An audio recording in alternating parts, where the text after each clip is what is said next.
Friends, कैसे हो आप सब। उम्मीद करती हूँ आप सब एकदम अच्छे होंगे और स्वस्थ होंगे और तैयारी में लगे हुए होंगे। तो आज बहुत दिनों बाद, काफ़ी टाइम बाद मैं ये वीडियो शूट कर रही हूँ, क्योंकि ये वीडियो काफ़ी ज़रूरी हो जाती है आप सबके लिए। आप सबको पता है कि मेरे सब्सक्राइबर्स हैं और जो भी न्यू मेरी वीडियो को देख रहे हैं, तो प्लीज़ चैनल को सब्सक्राइब कर लेना और बेल आइकन भी जगह बजा लेना, ताकि मेरी कोई भी वीडियो, आने वाली वीडियो हो, कमिंग सून वाली, उसका नोटिफिकेशन आप सब तक पहुंच जाए। तो सीधे आते हैं पहले मेन बात पर। आप सबको पता है कि मेरा कल एग्जाम था 3 तारीख को, 3 जनवरी को, दिल्ली पुलिस का फर्स्ट शिफ्ट में, जो कि मेरा सेंटर गया था आदर्श परीक्षा केंद्र में। और यहाँ से, मेरे घर से 250 किलोमीटर था।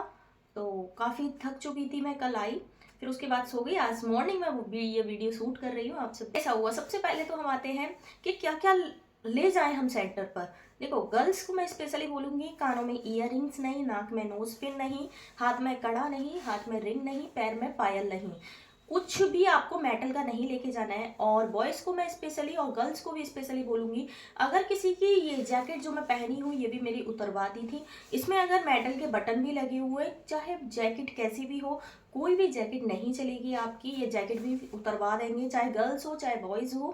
तो आपको स्पेशली मैं बोलूँगी, जैकेट भले ही ऊपर से पहन जाओ, पर अंदर एक स्वेटर जरूर पहन के जाना, पता चले कि ठंड में एग्जाम ही ना दे पाओ। और आधार कार्ड और फोटो की आवश्यकता नहीं पड़ी थी। आधार कार्ड और एडमिट कार्ड, सिर्फ ये 2 चीज़ आपके पास होनी चाहिए। एडमिट कार्ड और आधार कार्ड ओरिजिनल होना चाहिए। अगर आपके और आधार कार्ड में कोई मिस्टेक है, तो उसकी जगह 10th की मार्कशीट या 12th की मार्कशीट या पैन कार्ड, इन तीनों डॉक्यूमेंट्स में से आप अपने साथ लेके जाएं, ताकि आपको प्रॉब्लम ना हो।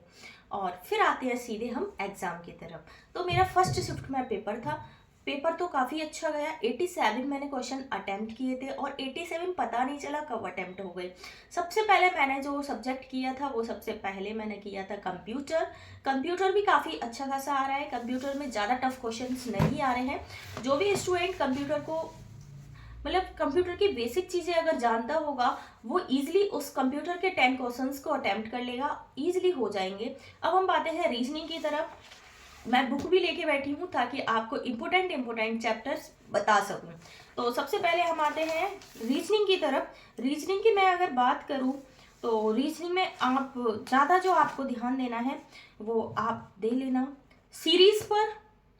सीरीज जो चैप्टर है, very important for Delhi police exam, क्योंकि मेरी शिफ्ट में तो सीरीज में से आया था। आप सबकी शिफ्ट में आता है कि नहीं, वो तो ऊपर वाला ही जानता है।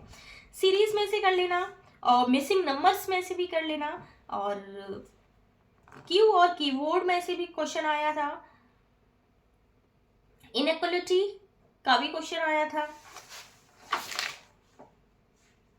एनालॉगी, ये भी कर लेना, एनालॉगी। और मिरर एंड वाटर इमेज वाला जो चैप्टर है, वो भी कर लेना, उसमें से एक क्वेश्चन आया था। सीरीज भी कर लेना, श्रृंखला, क्लासिफिकेशन भी कर लेना। ये कुछ इंपोर्टेंट मैंने टॉपिक्स बता दिए हैं आपको।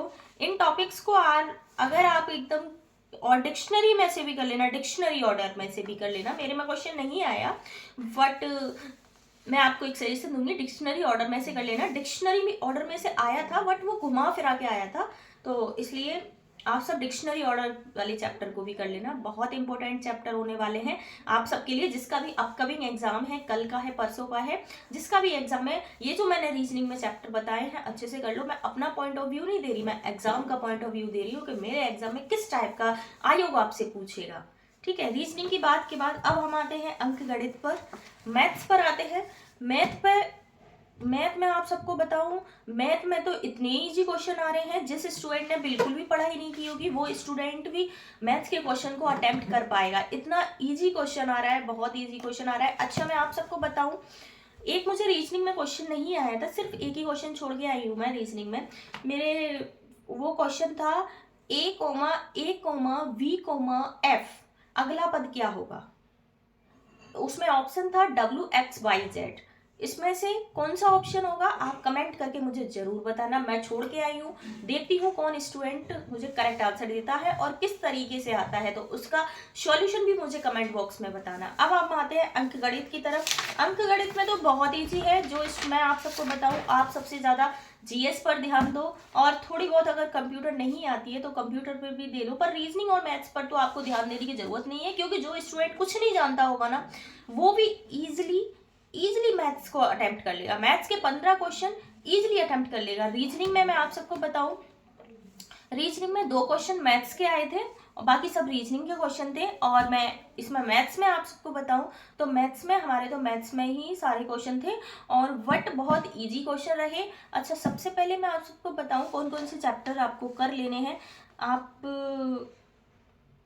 सिंप्लीफिकेशन वाला चैप्टर अच्छे से कर लेना, ठीक है ना। अभी बता रही हूँ, फिर नहीं बताऊंगी, वीडियो छोड़ के मत जाना। परसेंटेज कर लेना, प्रॉफिट एंड लॉस कर लेना, डिस्काउंट कर लेना। सिंपल इंटरेस्ट और compound interest is very important chapter, very important chapter. Work and time is very important chapter, very important topic. 2 से 3 क्वेश्चन आपके वर्क एंड टाइम में से आ रहे हैं, तो फ्रेंड्स जिसको भी वर्क एंड टाइम चैप्टर नहीं आता है वो स्टूडेंट अच्छे से कर लो वर्क एंड टाइम चैप्टर को। Speed time and distance is very important chapter. Speed time distance का फॉर्मूला आपको आना चाहिए। स्पीड का क्या होता है, टाइम का क्या होता है, डिस्टेंस का क्या होता है, तभी आप क्वेश्चंस को अटेम्प्ट कर पाओगे, अदरवाइज आप क्वेश्चन अटेम्प्ट नहीं कर पाओगे। बहुत इजी क्वेश्चन थे सच बताऊं। और ट्रायंगल कर लेना, और इसमें से मेंसुरेशन भी कर लेना, ठीक है ना। Mensuration chapter is very important for exam. तो ये तो हो गया हमारा रीजनिंग और मैथ्स के लिए। कंप्यूटर मैंने आप सबको बता दिया। अब मेन आते हैं 50 क्वेश्चन जीएस की तरफ। तो बस जीएस ही बहुत टफ आ रही है दोस्तों। अगर आपने पढ़ाई की होगी, जीएस को ज़्यादा ध्यान दिया होगा, जीएस अच्छे से कवर की होगी, तो आपका सिलेक्शन कोई नहीं रोक सकता। जीके बहुत अच्छी खासी आ रही है, बस आपको पढ़ने की ज़रूरत है। तो जीएस में से भी बता देते हैं हम। जैसे देखो, 2025 की जितनी भी करंट अफेयर है, 2025 की पूरी करंट अफेयर कर लो, क्योंकि जो ज़्यादा पुरानी करंट अफेयर नहीं पूछी जा रही है, 2025 की ही करंट अफेयर पूछी जा रही है। तो 2025 की करंट अफेयर कर लो, और राइटर्स कर लो। राइटर के 2 क्वेश्चन से, बुक्स और राइटर्स के जो नाम होते हैं वो 2 क्वेश्चन थे। तो बुक्स, इंग्लिश वाली बुक्स करनी है आपको, हिंदी की बुक्स नहीं करनी है। और एक और आर्टिकल अगर आपको करना है तो 300 से ऊपर वाले जितने भी आर्टिकल हैं उनको अच्छे से कवर अप कर लो, क्योंकि 300 से ऊपर वाला ही मेरे एग्जाम में आया था, मेरी वाली शिफ्ट में आया था। और करंट अफेयर 2025 की कहूँगी मैं। और भरतनाट्यम, मोहिनीअट्टम, ये सारे जो भी टॉपिक्स हैं ये बहुत अच्छे से कवर कर लो। आर्टिकल्स भी 300 प्लस वाले जो भी आर्टिकल्स होते हैं, अमेंडमेंट जो भी दिए हैं गवर्नमेंट ने, जो भी इम्पोर्टेंट अमेंडमेंट है वो भी कवर अप कर लो। और मैं बताती हूँ आप सबको, बुक्स एंड ऑथर्स के नाम तो आप जरूरी करके जाना। आपकी शिफ्ट में 2 से 3 क्वेश्चन आने की पूरी संभावना है, क्योंकि हमारी शिफ्ट में भी, फर्स्ट शिफ्ट में भी 2 क्वेश्चन आए थे और बहुत अच्छे खासे थे, और जो कि मुझे नहीं आते थे आप सबको बताऊं, बट मैं लगा के आई थी, एक अपने 50-50 पर लगा के आई थी, और अच्छा खासा हुआ एग्जाम। माउंटेन कर लेना, लेग्स कर लेना, ठीक है। और फंडामेंटल यूनिट्स, फंडामेंटल ड्यूटीज क्या किया है वो भी कर लेना आप अच्छे से। फेमस म्यूजियम कर लेना, जो फेमस भारत के प्रमुख संग्रहालय जो है, इसमें से एक क्वेश्चन आया था, तो बहुत इंपॉर्टेंट होने वाला है। और अमित शाह, प्रधानमंत्री हमारे यहाँ के, और चीफ मिनिस्टर, ये सारे जो भी हमारे हैं, रीजनिंग पढ़ने की जरूरत नहीं है, बस आप ये जीएस पढ़ लो, आपका नैया पार हो जाएगी। तो जो भी कोई स्टूडेंट न्यू जुड़ा है मेरे चैनल पर, तो प्लीज़ चैनल को सब्सक्राइब कर लेना, और वीडियो को लाइक भी कर देना, और शेयर भी कर लेना अपने फ्रेंड सर्कल में। ये मेरा पॉइंट ऑफ व्यू था, आपके पॉइंट ऑफ व्यू क्या मेरे पॉइंट ऑफ व्यू से मैच करते हैं, तो ये वाले टॉपिक्स कवर अप कर लेना। मिलते हैं आप सभी से एक नेक्स्ट वीडियो में, एक नेक्स्ट टॉपिक के साथ।